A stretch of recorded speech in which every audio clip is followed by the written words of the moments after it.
Where is your focus? What are you dedicated to? How do you determine your self-worth? And where do you strive for dominance or perfection? Vesta was once known as one of the largest asteroids, but was reclassified as a mini-planet. If you explore the mythology, she is the goddess of hearth, mainly because she was pure as a goal, as a means to an end. That's right, she was characterized by her celibacy.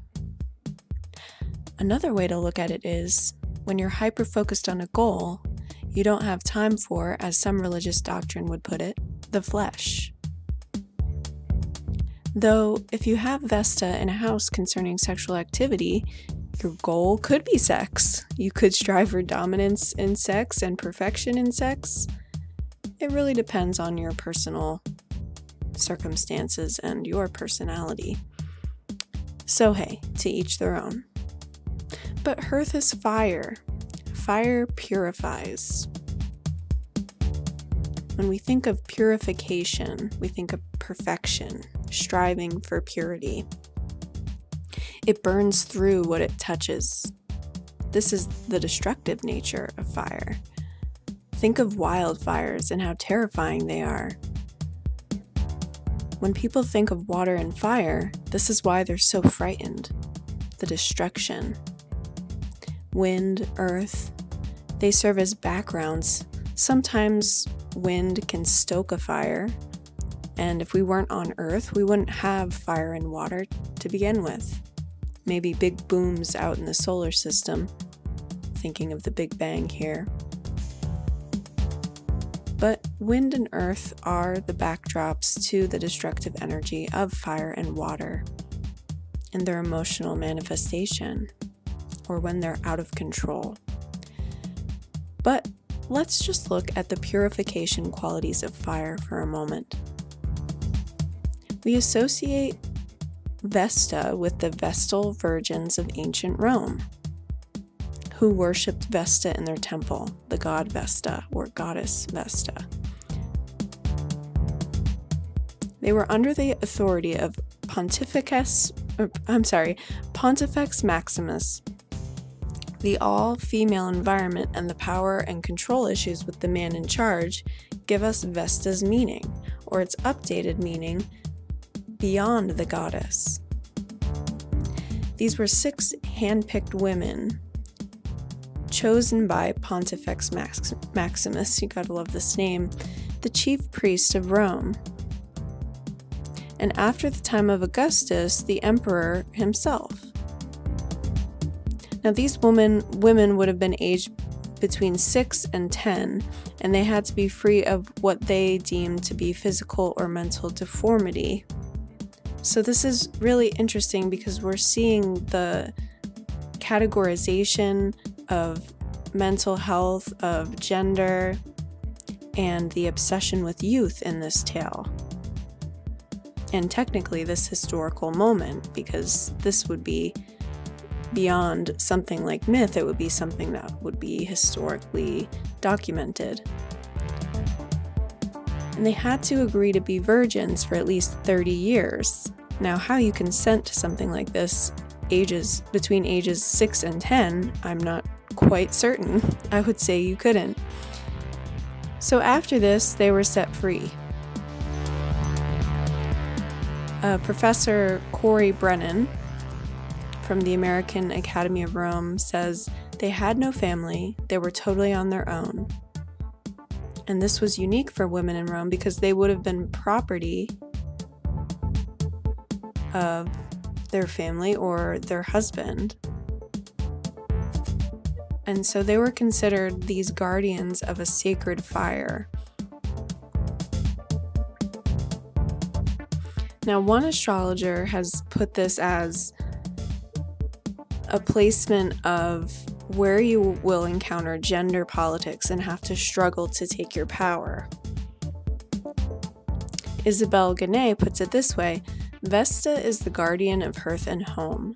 Vesta is the goddess in charge of the eternal flame, the one that keeps the household alive, safe, and well. Vesta is the divine representation of the flame side of ourselves, the one that gives us our spark of life. The place in our charts that allows us to understand the way we feel towards our home and our family. Beyond that, she's the inspiration inside ourselves that keeps us going. She's the flame of our ambitions and our desire to keep surviving in a difficult world. She's the joy we feel when we accomplish a goal or make dreams realities. Vesta was not allowed to fall in love, or the Vestal virgins were not allowed to fall in love, since they needed to keep themselves pure and committed to the endless tending of the flame. If the flame went out, Rome would die. It was that simple. There are many goddess points for us to look at in a quest for love, but Vesta is not one of them. Vesta is how we tend to our own obligations, ambitions, strivings. And Vesta's placement in our charts is ours alone. How we survive against all odds and keep our spirits intact, even in the darkness. She is also the light that guides us and allows us to take joy in our lives and in our accomplishments. She's the inner light and the life inside of ourselves.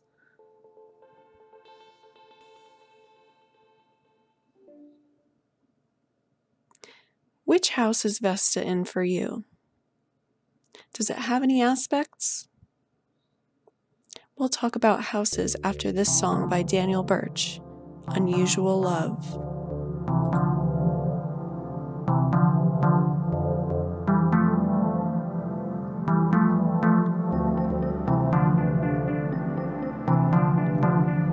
It's unusual love. It's unusual love. It's unusual love.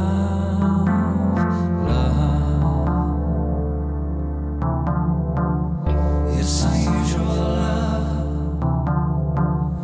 It's unusual love. It's unusual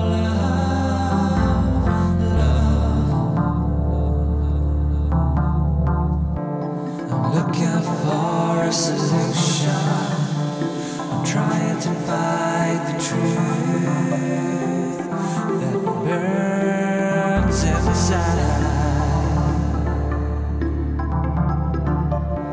I'm caught in a blind illusion between minds that have no use, and it hurts inside. It's unusual love. It's unusual love. It's unusual love.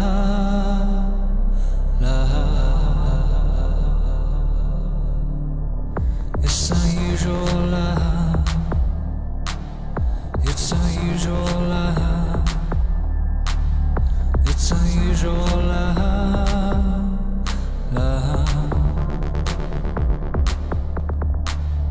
It's unusual love.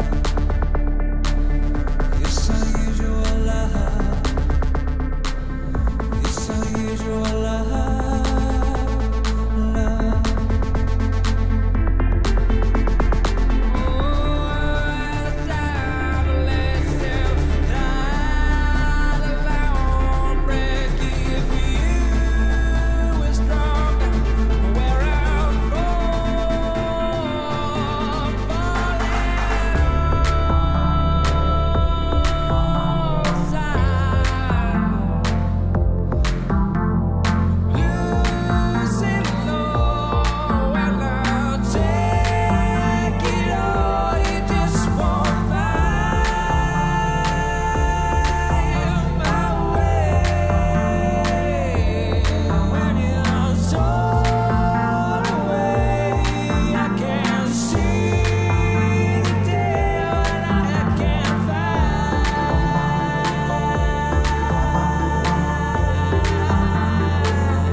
Let's look at the house influences again to see what your Vesta placement says about you and your hearth fire. Now, in a previous episode, I know we've looked at the houses in brief, but this will be a longer explanation, and I hope that you will go on AstroTheme or AstroDientis to see where your Vesta is located in your chart. Now, when you go onto either of these sites, it can be a little confusing, and also if you start clicking around at the different aspects, you will get a fatalistic interpretation of your astrology. I would advise against looking at the fatalistic interpretation of astrology because it relies on interpretations that are, there's no wiggle room. Let's say it in a colloquial way. There's no wiggle room with a fatalistic interpretation of astrology. So if you do click on the aspects and it says something that you find negative, even though negative aspects can be worked on and turned into something positive in your life, if you want to look at it in a binary way, I would really advise against taking those to heart and just look at the aspect and maybe rely on somebody else's interpretation around the web, though it is quite hard to find a detailed interpretation of Vesta and its placement in your chart. There's a lot of theory surrounding the Vesta placement in the chart, but not a lot of interpretations of Vesta by house and by sign, although there are a few on YouTube that were helpful when I looked at my own Vesta, which is in Aries. But now I want to give you the tools to do your own interpretation of Vesta, and that I will do by talking about the houses, what they're ruled by, and kind of what they influence in your life. So the first house, which starts out the zodiac, starts out your chart after the ascendant, it's about first impressions, the self, the appearance, leadership, new initiative, fresh starts and beginnings. And this house is ruled by Aries, the first sign of the zodiac. The second house covers all of the matters related to your immediate material and physical environment. This would be taste, smells, sound, touch, sights. And the second house also rules income, money, and self-esteem. This house is ruled by Taurus.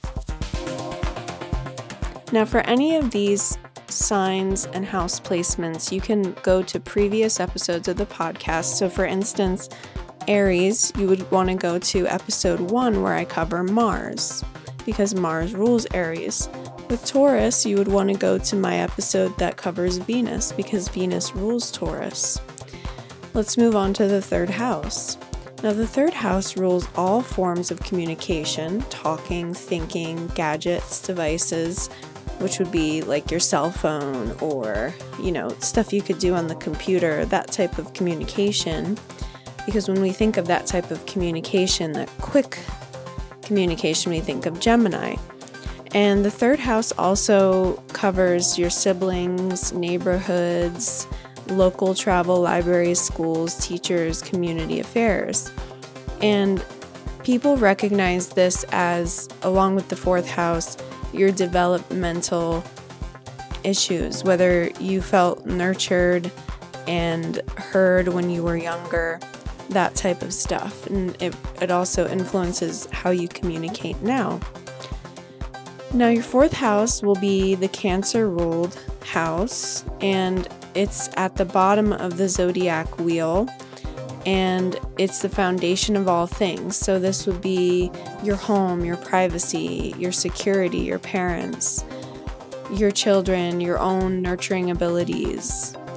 So like I said, it's a Cancer-ruled house. Like I'm saying, with all of these houses, they're ruled by a sign. However, depending on your ascendant, which has to do with your time of birth, that will tell you what sign you have in which house. So even though this house is ruled by Cancer, you may not have Cancer in this house. I've really only done one chart where I had a person who had Aries rising, so therefore they had every single house had the placement of the sign that already rules the house. But other than that, I don't think I've ever seen a chart which had all of the houses or all of the signs in their own house. Now, the 5th house is ruled by Leo, and it's all about self-expression, drama, creativity, color, attention, romance, and play or fun. And these are the things we would associate with Leo, because Leo is ruled by the sun. The 6th house is a house of health and service, and it rules schedules, organizations, routines, fitness, diet and exercise, natural, healthy living, helpfulness, and being of service to others. And this is ruled by Virgo. The 7th house is your relationships and how you deal with other people, because this is a Libra house. So Libra, you think of the scales, right? Just trying to get along with the people that they talk with and make sure that everything aligns. You know, that's Libra. They like balance. So it covers partnerships, both business and personal, relationship matters, contracts, marriage, business deals. The 8th house is ruled by Scorpio. So think of Scorpio and transformation, birth, death, sex, mysteries, merged energies, bonding at the deepest level. If you ever notice, it depends on if you analyze your friends and know their birth chart or know their birthday, but Scorpios like to merge with you completely. They don't like when you're outside of their control. It really drives them crazy. They like to have control over things. The 8th house also rules other people's property. So things you could get as an inheritance, or how you invest money, real estate. So the 9th house then is all about the higher mind, expansion, international and long-distance travel, foreign languages, inspiration, optimism, publishing, broadcasting. Think of this as, mass dissemination of stuff, right? Expansion, universities and higher education, luck, risk, adventure, gambling, religion, philosophy, morals and ethics.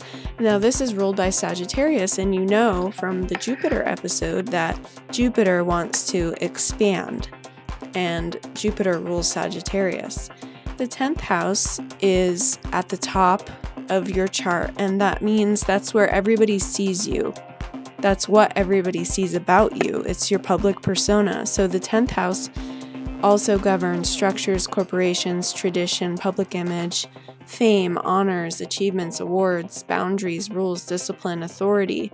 That seems like a lot, but just think about Capricorn. That's the Capricorn house.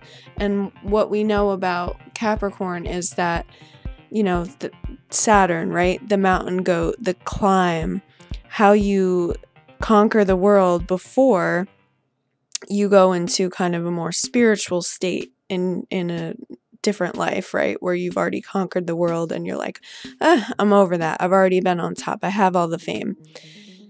The 11th house, and the 10th house also rules your career house, your career, and can be called the midheaven.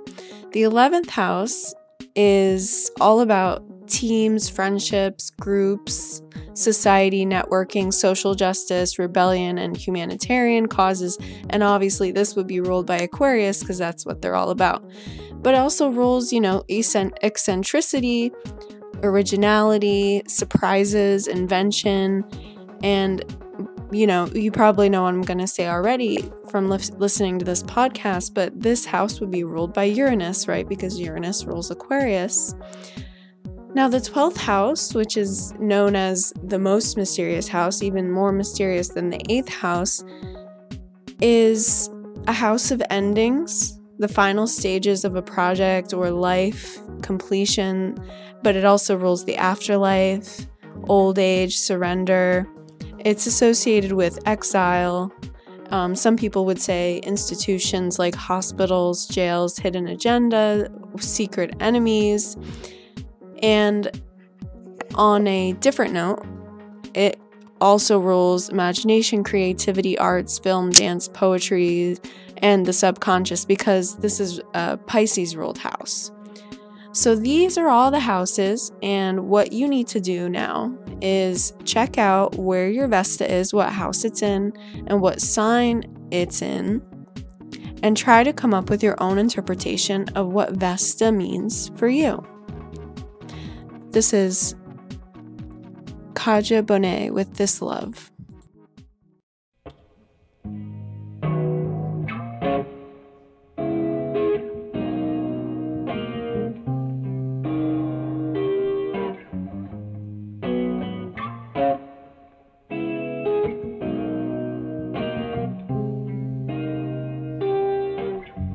I never find a better match.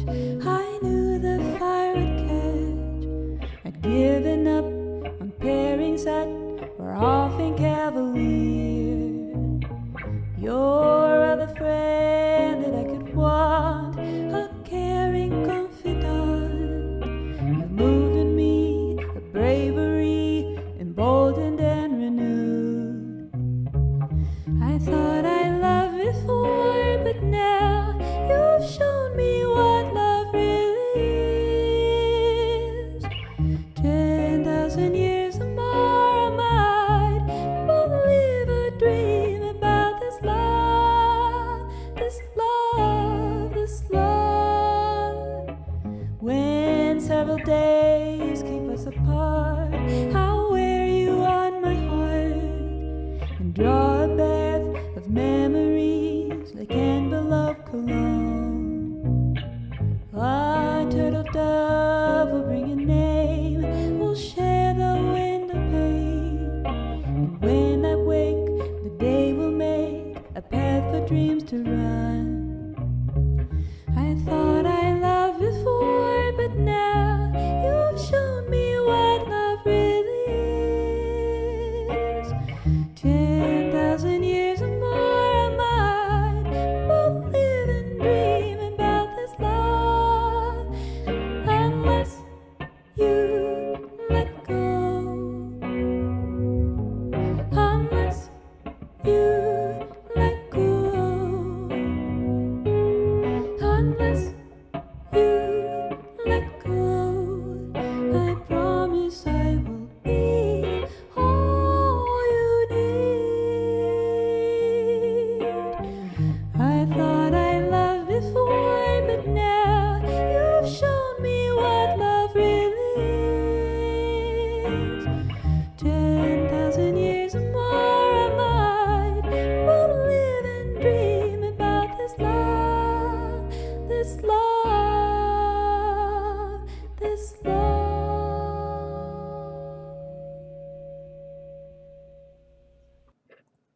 So how can we say that Vesta is patriarchal? And how can we place the idea of Vesta being patriarchal in a capitalist society, or as political activists today might say, a neoliberal society? Because when we talk about Vesta and the Vestal Virgins, we're talking about some type of investment, not just to use the wordplay, but we are. Vesta is about what gets you going, and where you give away your sexuality or romance or investment in different types of life that are more private in order to be independent. So it almost relies on an either-or dichotomy, although we don't have to see it exclusively like that in the birth chart. But Vesta does signify self-actualization, and it rules the small enclosed spaces and claustrophobia because it's a placement that shows us that you don't like to be constricted and you want to get out there and be a warrior. It's also all about self-discipline and attention to a certain task. It's a focus on prosperity and hearth, the fire that keeps burning. I mean, think of, it's nice to romanticize the fire that keeps burning, but you also have to think about how much pressure that puts on you, that if the fire goes out, then as in the tale, everything is destroyed. Like the Rome just completely goes out of business, pardon the turn of phrase. So it's a lot of pressure. And one thing we have to talk about, since we've been talking about varied interests or motivations, which can be rooted in the idea of success or worldly success, we've been talking about self-worth and in many ways money and how we make money or how we attract that type of abundance. So we need to talk about the broad umbrella of mental health as it relates to self-concept and the individual's place in society. Mental health awareness can be a way to help individuals, but yet it can also mean creating factors which rely heavily on just one individual and where we would like to place them if we don't understand exactly who they are and what social, cultural factors made them a certain way. We've discussed social factors many times on this show, but it takes a combination of social and individual factors to create a full portrait of a human being. And many of those social factors also place value on the individual only when they're making money. But we're worth more than that. It's not to say that we don't want to make money in a capitalist society because we have to eat and live. But have you ever seen the series Anti-Capitalist Love Notes? You're worth more than just your productivity. That's one of the examples of the love notes. So I want to look at a quick excerpt from Developing Minds, Psychology, Neoliberalism, and Power. Now, what Elise Klein says in this book is that psychiatry has no agreed answer nor test as to what qualifies as mental illness. And she finds that the assumption in global mental health is that there is a chemical imbalance that sets off mental ill health to be insufficient, and there's no convincing evidence that psychiatric disorders or symptoms are caused by a chemical imbalance, and no evidence that psychiatric drugs exert their effects by correcting such imbalance. So this is a big assertion, and so she goes on to say that exploring this meant exploring the neoliberal implications on mental health, and that meant that we have to look at things through a neocolonial lens, and we have to look at the mental health practices as colonial expansion. And so what the danger is that people in the Western world are transposing psychiatric concepts onto countries that they would like to call the global South. And they're doing this in ways that the people cannot resist these ideas. And really, it's an injustice because psychiatric knowledge is not quite hashed out. If you look at my video on the idea of trauma and traumatic experiences, psychiatry and psychology has relied on notions that have been outdated but are still used in many classrooms. So mental health across the world is really a misnomer if we're applying Western science to it, and many of my colleagues who are from different countries reject the idea of Western psychology and placing that on to people from countries that are in severe socio-political distress. And so coming back to living in the West, when we're talking about the influence of Vesta and self-determinism, we have to think about how much pressure it is to go it alone, to live up to this idea of self-actualization, and to think we have it all figured out, or to, I guess I should say, be pressured to have it all figured out so that we can earn at our maximum potential.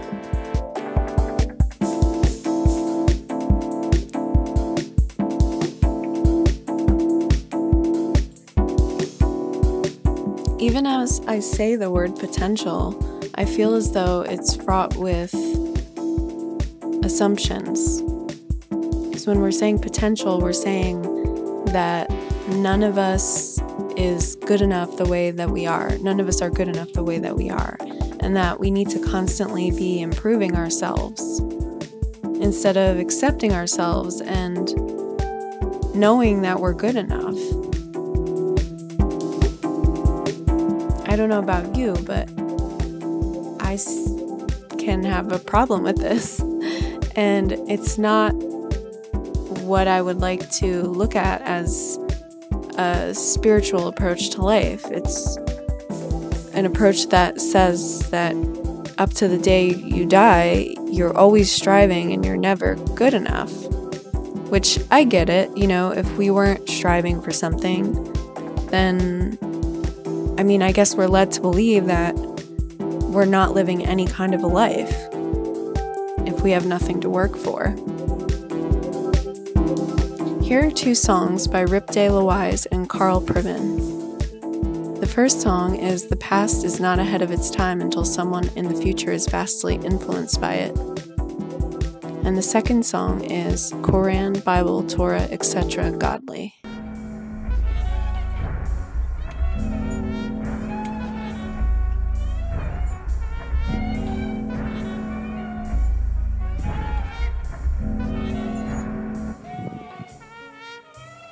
Un des hommes se trouva sur le même terrain rempli d'herbe un jour. Il ne peut voir la destinée disparue, mais il peut voir l'espace laissé par un corps. Et cela l'intrigua parce qu'il savait que l'herbe couchée n'était pas dans le plan de la destinée.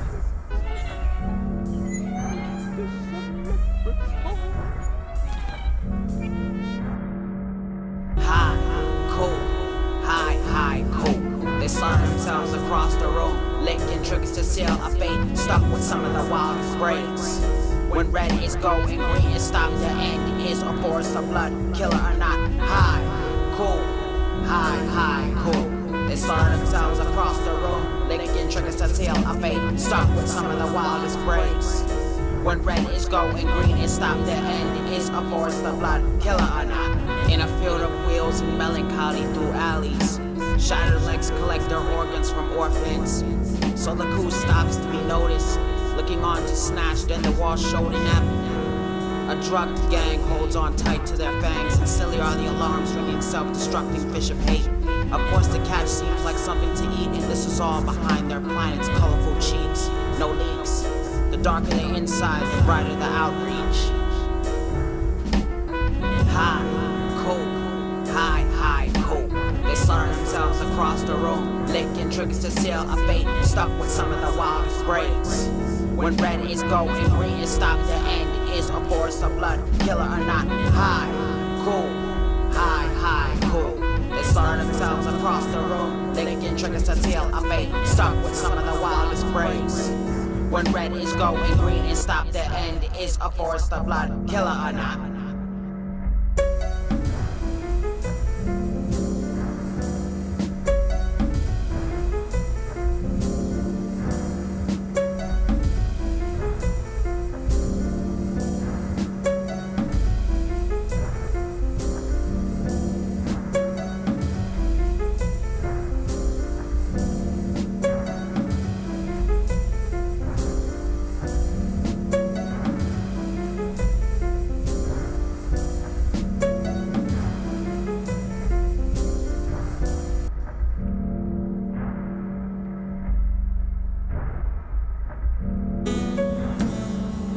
A windpipe has broken, and with it went a reminder of being fat.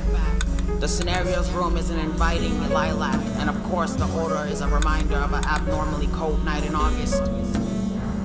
Year is 1597.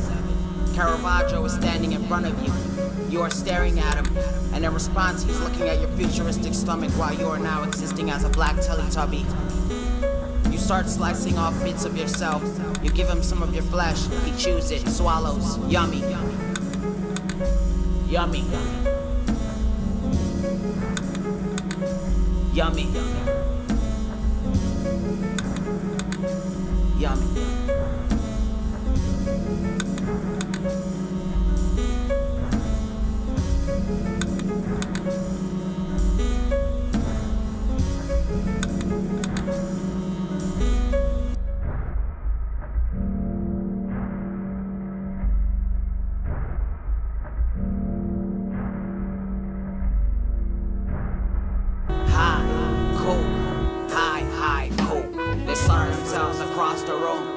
Triggers to seal a fate, stuck with some of the wildest breaks. When red is go and green is stop, the end is a forest of blood, killer or not. High, cool, high, cool. They slaughter themselves across the room, licking triggers to seal a fate, stuck with some of the wildest breaks. When red is go and green is stop, the end is a forest of blood, killer or not.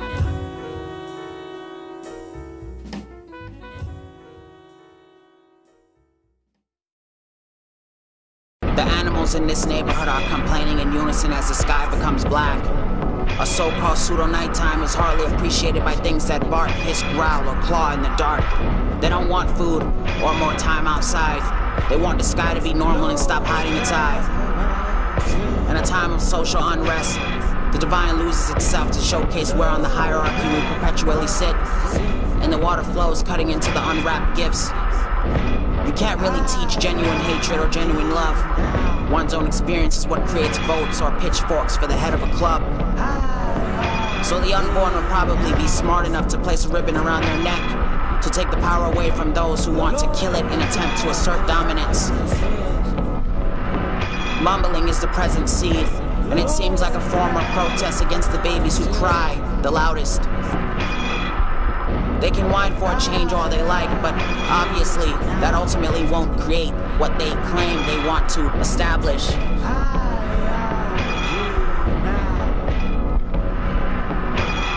Quran, Bible, Torah, etc. Welcome to Pride, where the proud march around showing off their cobras. The term fits. You parade around your pride, most likely you're a hypocrite. Well, I haven't found a prideful Your Majesty who isn't one of those kind of hippos. If we live to serve them, then society is doomed for a hellish echo. Quran, Bible, Torah, etc. If you only see negative, then clearly your disbelief is derived from hatred. Holy text has something for everyone, from a sane to the insane or hypocritical to relate to. And if you don't see that, then clearly your mind is warped, shaped, and wrapped in the insanity you project onto religious people.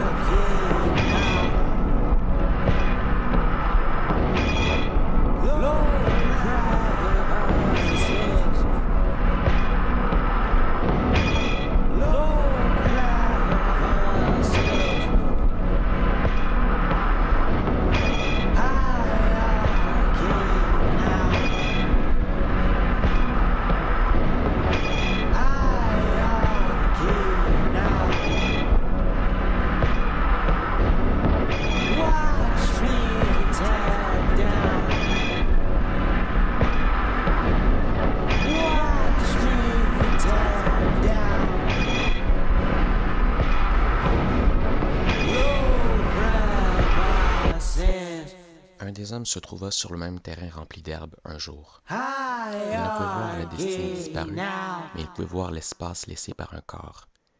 Et cela l'intrigua parce qu'il savait que l'herbe couchée n'était pas dans le plan de la destinée. So to build on what we were talking about before, Vesta is associated with absolute devotion. But absolute devotion is limited. Vesta's fire cannot exist without the denial of something else. The Vestal virgins are guarding the fire at the expense of their own lives. A life that doesn't have to do with guarding the fire. Where the fire going out doesn't have grave consequences. So although Vesta would be associated with virginity, we can also say that Vesta represents sacred sexuality, sexual energy that belongs to yourself that you can use for a cause or that you can use for your ambition. I've seen it compared to the fighter who refrains from sexual activity before they're about to box. Or if you're a workaholic and you put in tons of hours to avoid other parts of your life. There's a reason why there's something called sex magic. Because the belief is that energy can lead to a life of creation, that intention setting. But when does it come to be that fire is destructive? And I think that's what we're trying to get to in this broadcast. How do you balance individuality with your connection to the collective consciousness? Are you willing to put up with abusive situations of no quarter, because of some perceived karmic calling? Where do you say no? When do you say no to the requests of others in order to fulfill your personal quest? When is it time to say no to what society imposes on you? Have you examined what you keep burning and why you keep burning it? The flame can purify, but sometimes when we purify, we destroy. This is Nangdo with Just Begun. So many roads to choose. We start out walking and learn to run. We've only just begun.